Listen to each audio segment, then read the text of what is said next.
Happy New Year, everyone. Thank you very much for joining me. This is my top 10 manga that I read for 2020.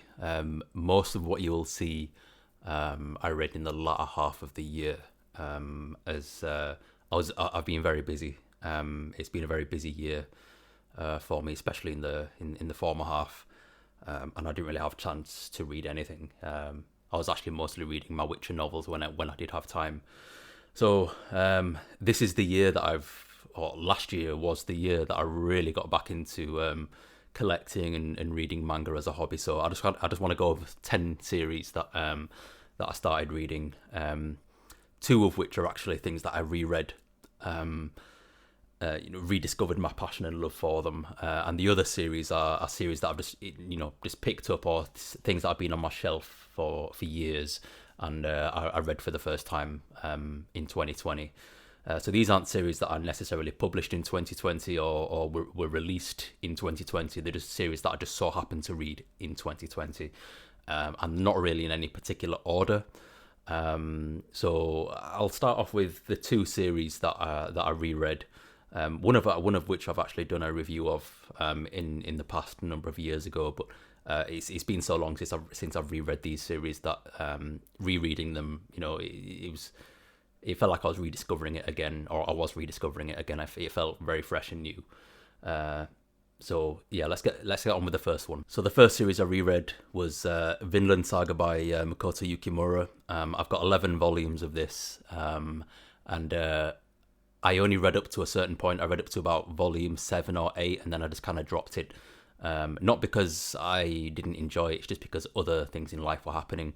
And then it was last year, 2020, that I picked up the rest of the available volumes up to volume 11, and it's just fantastic. The whole war in the Baltic and Thorfinn's journey with his new companions. To establish a colony in North America, which is historically, factually accurate. There was a very small colony, I believe, in Newfoundland before the European conquests. Through Christopher Columbus and Amerigo Vespucci, who actually landed on the North American continent, as is, that's not really commonly known. Anywho, I reread Vinland Saga and caught up with Vinland Saga, what's available in English through Kodansha. It's very lucky that we do actually have volumes up to date, because there's been a couple of times that Kodansha had actually considered cancelling the series due to a lack of popularity, but thankfully I believe the anime, which I believe came out last year, created a spike in resurgence for popularity for the series, and it's well deserved. It's a consistently fantastic series, and there's a specific part around volume 4 or 5 where the story just completely changes, and it was a creative risk, a creative gamble, I would have imagined, for Makoto Yukimura, but it more than paid off. The development of Thorfinn as a character is just absolutely fantastic. I would put it up there with Guts from Berserk. He's a fantastic protagonist. Maybe a controversial opinion, but it's my opinion. So that was the first series that I reread this last year, and the next one. And the next series I reread, Message to Adolf by Osamu Tezuka. I don't know if this is showing up very well, but it's there. It's been about 5 or 6 years since I've read this, and going into it again with a newer perspective as to this is fictional, but it's set in a historically accurate setting, i.e., the persecution of the European Jews during the Second World War. And this basically centers around two friends named Adolf Camille and Adolf Kaufmann. Camille is a Jewish boy living in Kobe in Japan, and his friend Kaufmann also is living in Japan, but he's Japanese German, and is the son of a Nazi diplomat. And the story basically focuses on the deterioration of their friendship as Kaufmann is slowly indoctrinated into Nazi philosophy, and slowly becomes to hate Camille due to the fact that he's Jewish. And centering in all of this is a Japanese news reporter called Sohei Toge, whose brother comes across documents that prove that Hitler was of a Jewish ancestry. And the other Adolfs, Camille and Kaufman, kind of get embroiled in all of this as well. It's a highly tense political thriller, and I would recommend it to anyone, not even in the manga community, just anybody who's into graphic fiction or just really good storytelling. It is a fantastic read, and I'm really glad I reread it. It's by far my favorite Tezuka manga out of what I've read. And it's still available. I believe Vertical reprinted these beautiful hardcover editions either last year or the... So now I'll move on to the 8th series that I started for the first time. Okay, so I started and completed Wolfsmund by, what's this guy's name? Mitsuhisa Kuji, who I believe, I'm led to believe, was an assistant to Kentaro Miura on Berserk, and it definitely shows in his storytelling and the brutality of what the characters go through. But it essentially deals with the three cantons of what was to become Switzerland, battling against the Habsburgs, the Habsburg monarchy of Austria, the Duchy of Austria, and then basically defending their land from foreign invaders. And it kind of delves into the story of William Tell, but that's not really a heavy focus. So the story essentially centers around people from the Swiss cantons trying to get through a stopping point into Italy called the Wolfsmund, that's run by an Austrian bailiff called Wolfsram, and basically he just serves as like the interrogator to basically say yes, who can and who can't go through the Wolfsmund, go through this station to pass into Italy, because they're trying to stop insurgents from smuggling weapons and other kind of things to Swiss allied groups. I mean, the level of brutality that he uses against people based on no real credible suspicions, and he likes using people as examples to show to the rest of what he deems his enemies by just brutalizing them in really, really horrible ways, torturing people and leaving people impaled and hanging people and things like that. It's really, really brutal, and he serves as a really, really good antagonist. So it's an 8-volume long series. It's, again, something I would highly recommend. It's got a really unique art style, kind of like it's really angular and stylized, and that angular style really works well with the fluidity of the action and the battle scenes that you see in the manga. It's a really unique art style, and something I would recommend again to anyone. Definitely one of my favourites that I read last year. And another thing I read was Onward Towards Our Noble Deaths by Shigeru Mizuki. And this is a semi-autobiographical piece about Mizuki's time serving in the Japanese Imperial Army during World War II, and basically deals with his anger and resentment towards the Japanese high command and how they treat their subordinates, the privates in the army, who that basically treat them like pawns on a chessboard and expected them to die for the cause rather than surrender. It deals with Mizuki's views on the absolute mismanagement from his commanding officers, and the mistakes that they made during their conquest of the Pacific Islands, and what they went through, just his experiences of the war. It's a really insightful, brutal look, from the perspective of someone who fought for the Axis powers, in Japan. It's a grim look at a really grim part of history. It's not something that's necessarily to be enjoyed. It's more of a message. This was the past. This happened. I lived this. Don't commit it again. It's a warning. It's it's a sober reminder of something that happened that's within living memory. And clearly, he lived with a lot of trauma of the past events, throughout his entire life, and documented it so beautifully in this single volume. Again, it's something I highly recommend, for anybody who's, willing to explore a unique first-hand perspective of the horrors of not only World War II, but of war generally. If you're into war stories, then this is something that will probably be really up your alley. So, Onwards Towards Our Noble Deaths is a fantastic read. Highly recommend. This year, I also read Goodnight, Punpun by Inio Asano. This is something that I have been aware of for many, many, many years, and it's something I held off on reading just due to the subject matter. I knew it was, to do with depression and severe mental health. So it's something. It's one of those series that you don't necessarily look forward to reading, but it's something that I knew I wanted to read because, one, I'm a big fan of Inio Asano's work. He's got a really human way of telling a story, even if it's something like science fiction. There's still a really real human and relatable element to it. And Goodnight, Punpun was no different. It's told from the perspective of this young boy here, who you can see on the cover, who is this little bird person called Punpun Onodera, and he comes from a really dysfunctional family. His parents have split.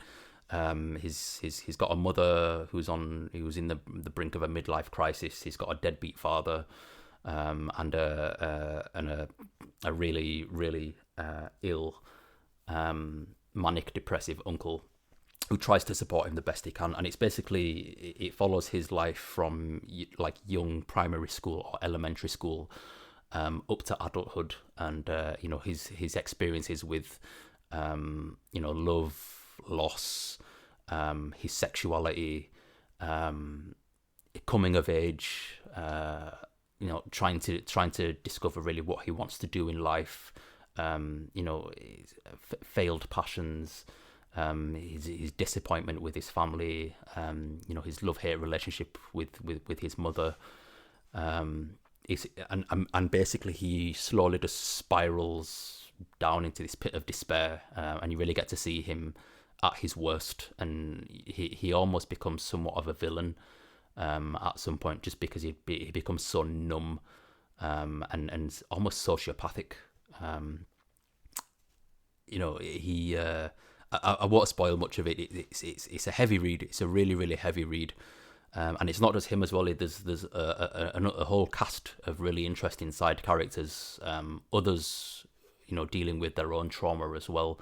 Particularly his love interest, who is a young girl who's just trying to find a connection with him because she comes from a family who's absolutely insane. The part of a cult, like a religious cult.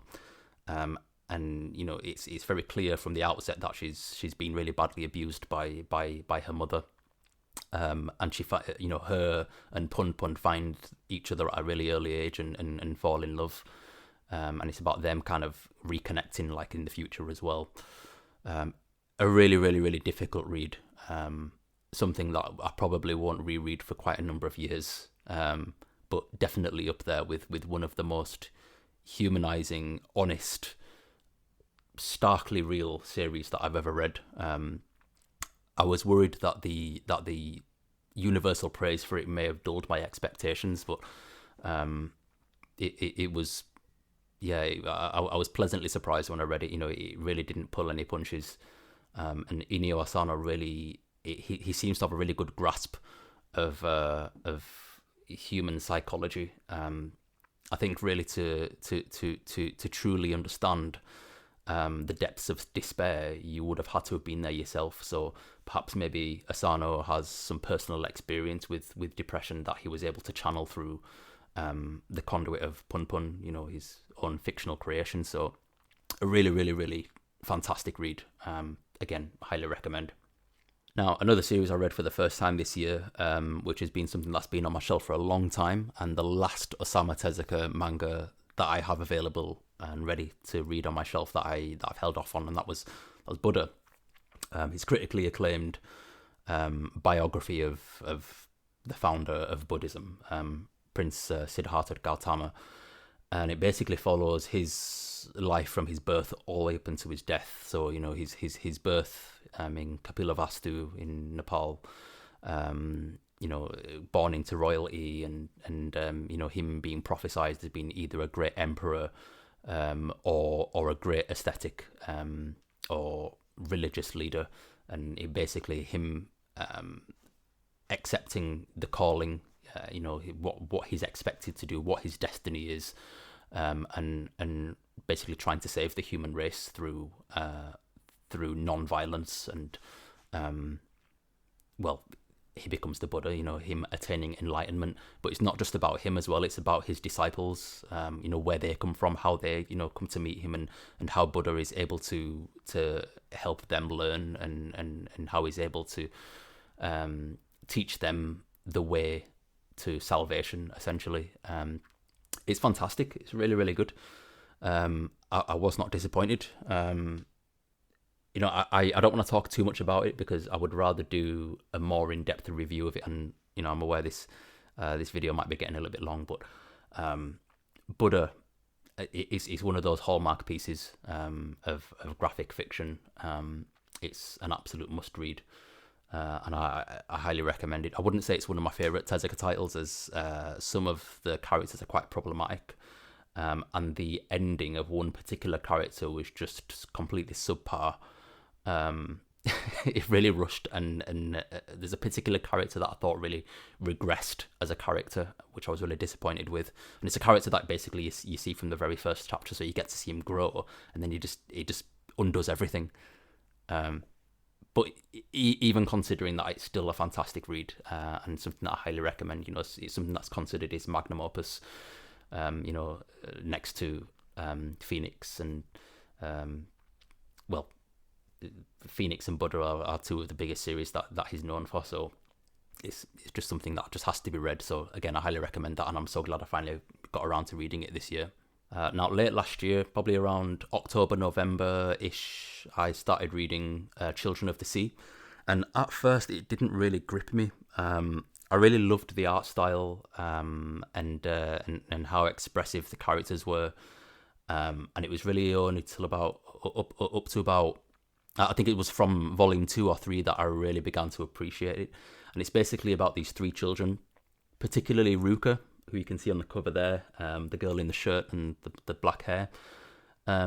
She experiences, I guess you could say, paranormal experiences at the aquarium that her father works at, completely unexplained experiences. And later she meets these two boys, Umi and Sora, who were born in the sea and can't really survive on land. They need to survive in water, and it's a mysterious story that at first you have more questions than answers. It's a really veiled plot, and things only really get answered in like the penultimate volumes, like the last quarter of the story.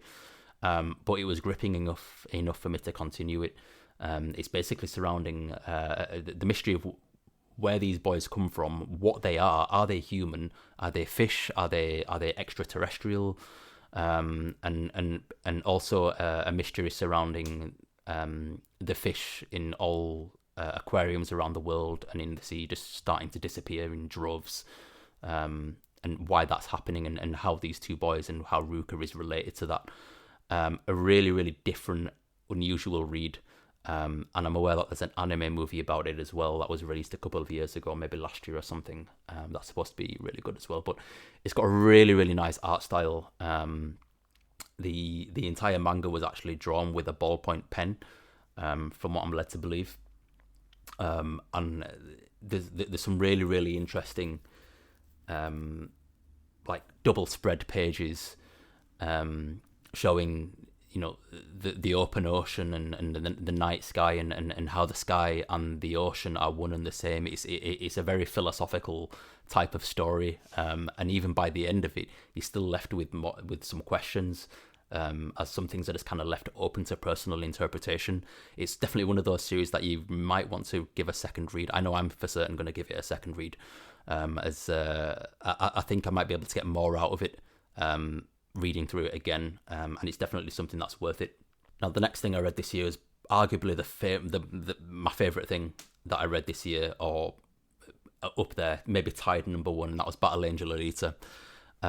What really interested me in this was the live-action Robert Rodriguez film that came out, obviously in 2019, and I absolutely loved that. I thought it was a fantastic adaptation, even though that was my first foray into the Alita, IP, I suppose. And I was aware of the manga and the OVA as well from the 90s, and I'd seen clips from it, and it piqued my interest. Like, I really liked Alita's character design with the big like hair and the kind of marks that she has under her eyes. I thought it was really cool, and I'm really into cyberpunk and kind of mech sort of stuff anyway, especially with series that have got that 80s aesthetic, like Shiro Masamune, Ghost in the Shell, that sort of thing. And I thought it was incredible. It was a really, really, really, really fun read, especially with these beautiful hardcovers that were released by Kodansha. And it basically centers around this girl here, Alita, and she's found by a cyber doctor called Daisuke Ido, and he finds her basically in a trash heap, and she's nothing but a head and a torso, and she's got no memory. So he takes her back to his lab, fixes her up, gives her arms and legs, and she regains consciousness, and she doesn't know who she is. The only thing that she retains from who she was is essentially muscle memory of this ancient cyber martial art called Panzerkunst, and she's a fantastic martial artist, and she essentially joins Ido as a bounty hunter, tracking down dangerous criminals. There's more to it, it really is a character study on her discovering herself, who she was, and trying to start a new life from a blank slate, having obviously no memory of who she was. Fantastic manga. I absolutely loved it. There are also little key moments in the manga as well where music plays a part. Obviously it's a manga, so you can't, it's not really much scope for that, but there's certain scenes in the manga, particularly when a certain character is introduced who's a radio DJ, and there'll just be artwork and just the lyrics to a song. So it's worthwhile when you're reading it, looking up the song, that the scene corresponds with, because it just makes it much more immersive, or at least it did for me. But this is definitely something to reread, and I'm really looking forward to reading Last Order, which essentially continues the story, as unfortunately the story kind of leaves off on a real cliffhanger, and the ending was rushed due to problems that the author had during its original publication. So we're very fortunate that one, there was a continuation, and two, it's available in English. Hopefully I would like to see Kodansha do a similar thing with like they've done with this, and release it in hardcover, as I'm not particularly too sold on the softcover omnibuses, and they're also an older translation, so names and places are different in that translation. So I'd like a little bit of consistency, from finishing this and moving on into the next series. So I'm going to hold off on that for now. But for now, this was more than sufficient. An absolutely fantastic series, and definitely tied at my number one. I just so happened to show it now just because it was the next on my list. Now, this was incredible. Blam by Tsutomu Nihei. Wow. This was absolutely phenomenal. I've got so much to say about this. So I think I'm going to do an individual review about this, but I read this in a space of a few days, and it absolutely blew me away. It's mostly just artwork. If you're familiar with Tsutomu Nihei's style anyway, especially with his background as an architecture student. I mean, he's a qualified architect, I believe, or at least he studied it. So a lot of it, especially in the former half, it's just mostly architecture, and it follows this guy called Killy, and he's searching for something called the net terminal gene, and he's basically going through this solar system sized mega structure, what we can only assume is something like a Dyson sphere or something like that, and he needs this gene in order to prevent this mega structure from continuing to grow as it's just consuming everything.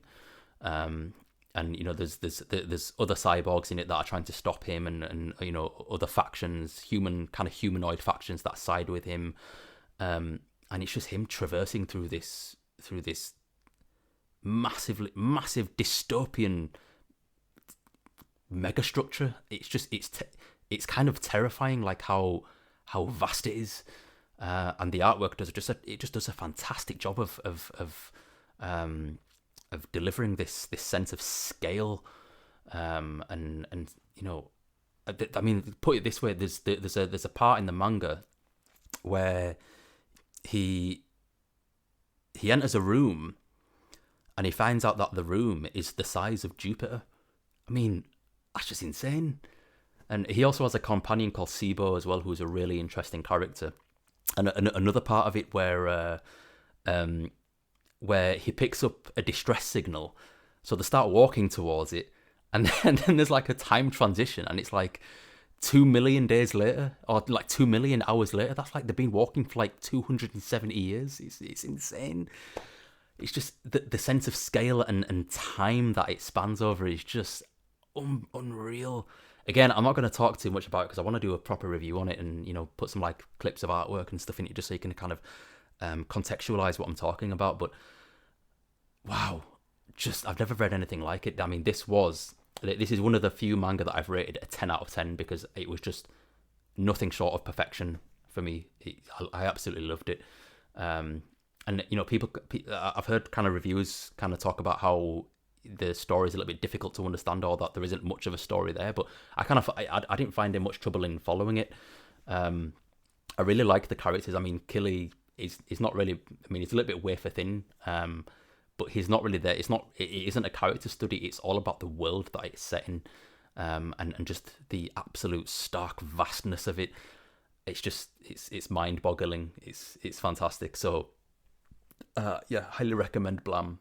Right, and the most recent thing that I've read, I actually finished reading this today, and that's Otherworld Barbara by Moto Hagio, of the Year 24 group. Now, this is the Josei title. I actually thought this was a shoujo title, as she's more famously known for being one of the pioneers of shoujo manga. But this is, I quickly realised that this has to be Josei, as it's a really mature work, just in its themes, not necessarily in its content. How do I describe it? It's so weird. If you're interested in metaphysical, dimension hopping, time spanning, sort of stories where you're not really quite sure what's real and what's not, then this is definitely something that's really really in that kind of category. It basically centers around the girl who you see on the cover there, called Auber, and she's been in a coma for nearly a decade. As she was found with her parents' hearts in her stomach. She'd eaten her parents' hearts, and the mystery behind why she did that is not known to the scientists who are researching her, because she's kept in this research facility and completely always under surveillance, because she's in a coma, but she's also in like a state of hibernation. Like her body temperature is like really low. She doesn't breathe that much. She doesn't require eating that much. And the strangest thing about her is that there's completely unexplained phenomena, paranormal phenomena that happens around her. Like it'll randomly start raining blood, or it'll become like windy just like in her vicinity, or like the research facility floods at one point, just through her, and they're bringing this this researcher called what's the guy's name? I've just read it. I just finished reading it. Dr. Watarai. Dr. Watarai is what they call a dream pilot. So he can essentially dive into people's dreams to basically find out their memories, or understand. Well, his background was he was like a police detective, or it's assumed that he was some kind of detective in the police, as he was previously working on murder cases and diving into the dreams of like serial killers and things like that to understand their motives. So they bring him in to try and piece together why Alba ate her parents' hearts, and basically he finds her on this mysterious island with like flying children and photosynthesizing humans, and it's just a really strange world in her dream, and it's an island called Barbara, and she's basically trying to warn people of a future where the citizens of Barbara and the people in the real world join as one into one kind of hive mind. It's mind-bendingly insane, but really it's written in a way that it's easy to follow, and the characters are very distinct enough that you're able to separate, what's reality and what's the dream world throughout the story. And it deals with like past life and genetic memory, genetic augmentation, how dreams can affect the present, and how manipulating dreams can affect the future. It's a really, really, really high concept, strange manga, and something again that I'm going to reread again. I'm probably going to be able to get more out of it through a second reading of it. Again, this is probably something that I would consider doing a more thorough review of, as I think there's a lot more to discuss with the content of this manga. It's published by Fantagraphics Books in these beautiful hardcovers. Both of them are omnibus. They contain 2 volumes, so it's a 4-volume series in total. So it's short and sweet. It's got a really, really beautiful art style. Really fantastic expressive eyes and facial expressions. And this is the second series by Moto Hagio that I've read. In fact, this is the first series by Moto Hagio that I've read. The other thing that I read by Moto Hagio was her short story collection, A Drunken Dream and Other Stories. So it's really nice to read something by her that's much more fleshed out, something that was serialized. So this is something, again, that I highly recommend anybody to read. It's if you're into high concept science fiction, then this will really be up your street. If you're into films like Paprika or like Inception, or Memento, things like that, then or Paranoia Agent, then give this a read, because it's very much in that vein. There's so many mysteries and so many clues that are there from the very start that you don't really realize have much significance until really the very end. When everything is kind of answered, and even then, without revealing the ending, because I don't want to spoil anything for anyone, the ending is, I think I need to reread it, because there's so much that happens in the last chapter that it felt a little bit rushed. I need to reconcile my thoughts with that, because there's a lot to discuss. Just take away the fact that I want you to read this. It's fantastic, and I don't think this has got much exposure. That's all I will say on that. So, I also reread Nausicaa this year as well, or last year, 2020. Nausicaa of the Valley of the Wind. That another one is a 10 out of 10 series for me. That's incredible. Nausicaa of the Valley of the Wind is amazing. I would love to see more Hayao Miyazaki manga. I think there's another manga that he authored back in, I don't know when it was, but I would love to see more of his work, more of his manga particularly, over here in English. So I could ramble on about that all day. This has been the top 10 in no particular order series that I read in 2020. I guess this could possibly serve as somewhat of a manga wrap-up as well, as I do want to do kind of monthly wrap-up videos. But yeah, let me know your thoughts in the comments below. And as I would like to always say, if you're new to this channel, if you're just discovering my content for the first time, please consider subscribing. I've got a real eclectic taste in manga, and I would like to think that there's something for everyone here. So yeah, don't forget to drop a like and drop your opinions. Drop me some recommendations of things that I may not have heard of or may not have read. What have you read this year? What do you plan to read? Just let's have a bit of a discussion in the comments. So thank you for watching, and I will see you soon.